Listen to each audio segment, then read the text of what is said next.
우리는 삶의 방향을 잃은 채 살아가고 있습니다. 이 방향성을 찾고 살아간다면 원하는 것을 더 빨리 이룰 수 있을 것입니다. 우리는 살아가며 수많은 선택지 중 무엇을 해야 하는지 제대로 알고 살아가고 있을까요?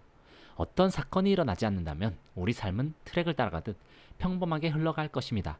하지만 스스로가 선택을 했을 때 운명은 커브를 틀어 인생은 다른 트랙을 따라 움직이기 시작하는 것입니다. 이처럼 인생은 스스로 선택할 수 있음을 깨달을 때 운명을 만들어낼 수 있다고 하는데요. 이 영상에서는 리얼리티 트랜서핑이라는 책의 내용을 우리가 살고 있는 우주에 맞게 풀어내보려고 해요. 여러분들은 의도대로 살고 계신가요? 그렇다면 제 첫 영상을 의도해서 찾아오셨나요? 그건 아닐 겁니다. 아이들을 예시로 얘기를 해보겠습니다. 아이는 스스로가 뭘 하고 싶은지 알고 스스로 하고 싶은 것을 하려고 합니다. 아이에게 중요도가 높은 것은 바로 노는 것이죠. 어른도 마찬가지입니다. 좋아하는 일을 하라라는 말을 많이 들었죠. 모든 직업을 놀이처럼 중요하게 생각하고 행해야 합니다. 그러나 어른들은 이것들을 따분해야 합니다. 이 따분함의 원인은 무엇일까요? 가장 원초적인 본능은 자신의 삶을 어떤 식으로 스스로 통제하고 조종하고자 하는 욕구입니다. 모든 존재는 삶의 목표와 의미가 현실 조종에 있습니다. 그러나 실제로 내 맘대로 현실을 조종하기는 쉽지 않을 겁니다.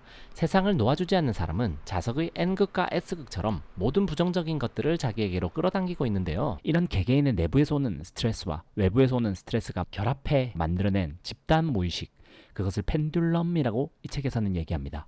펜듈럼은 규칙 덕분에 존재하고 규칙은 조직이 만들어내는 것입니다. 사람은 조직의 규칙을 따라야만 하죠. 여기서 개인적 관심사와 조직의 조건 사이 불가피한 대립이 발생합니다.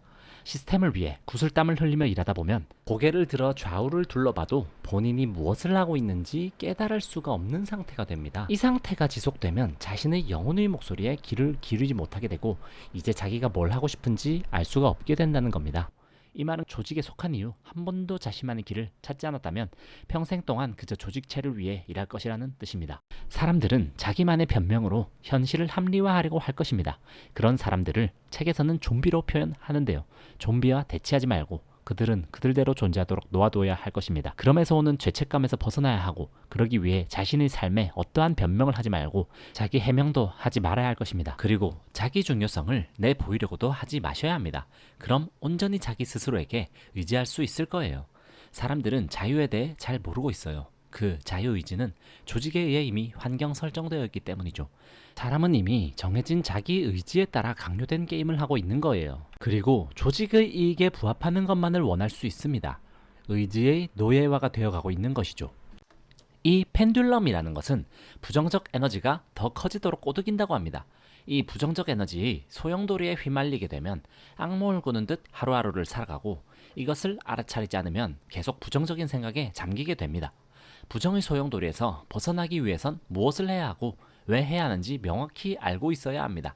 아니, 명확히 알고 있다고 생각해야 합니다. 그러기 위해선 생각을 다른 곳으로 돌려야 하는데요. 그럼 그 생각을 돌릴 방향성을 어떻게 찾아가야 할까요? 부정적인 에너지를 선한 의지로 바꾸어서 의도의 방향을 바꿔야 합니다. 여기서 방법론을 알려주는데요. 전체적인 맥락은 시각화입니다. 시각화는 많이 들어보셨을 텐데요. 이 책에서는 시각화를 축배를 드는 것으로 표현합니다. 사람이 축배를 들고 위하여 이렇게 외칠 때 자신의 의도와 방향이 결정된다고 합니다. 축배는 의도의 선언인 것입니다. 그리고 중요한 한 가지가 있는데요. 미래의 축배를 현재 시제로 바꾸어 말해야만 한다고 합니다. 조금 난해할 수 있는데요. 당신의 가능성을 비추어주는 거울은 미래를 비추어내지 못한다고 합니다. 그렇다면 이걸 언제 해야 하고 어떻게 해야 할까요? 여러분이 유튜브를 보거나 쉴 때도 항상 여러분이 준비해 놓은 목표의 슬라이드, 즉 갖고 싶은 것의 영상들을 계속 머리로 그리는 것입니다. 커피를 마시는 순간에도 잡념을 버리고 의도를 선언하고 시각화 행위를 계속 하라고 합니다. 이를 행할 때 모든 판단, 감정, 심지어 성공에 대한 기대조차도 버려야 한다고 하는데요. 단지 무조건적이고 단호한 갓겟노라 하는 생각만 가져야 합니다. 그러나 이 현실화 과정이 항상 성공할 수는 없을 거예요. 중요성의 수준을 계속 낮추어야 하는데 이걸 유지하는데 성공하긴 힘들 것입니다. 현실을 꿈처럼 바라보아야 합니다. 관찰자로 머물 때 초연하게 행동할 수 있습니다. 현실에서 각자 힘든 일이 많으실 텐데요. 이 현실이 상황극을 하는 하나의 무대로 본다면 스트레스 받을 일도 줄어들 것입니다.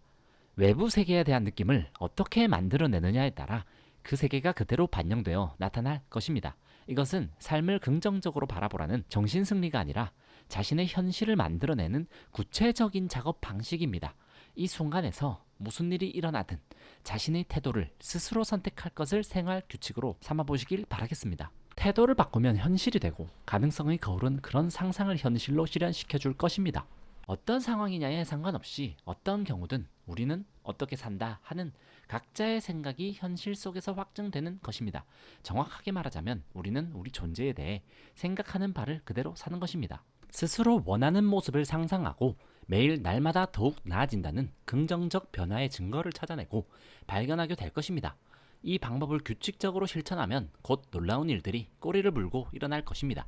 생각의 방향을 조정하면 현실을 조정할 수 있습니다. 하지만 달성 가능성에 대한 의심과 실패에 대한 두려움이 들러붙으면 욕망이 일어납니다. 이것이 의도적으로 중요성을 낮춰주어야 하는 이유입니다. 행동하는 일에 대해 너무 힘들다 생각하면 세상은 동의해줍니다. 자신에게 모든 일이 아주 쉽게 해결될 수 있다고 말해보십시오. 온 힘을 다해 쉬운 문제로 생각해보시면 그것이 공식이 될 것입니다.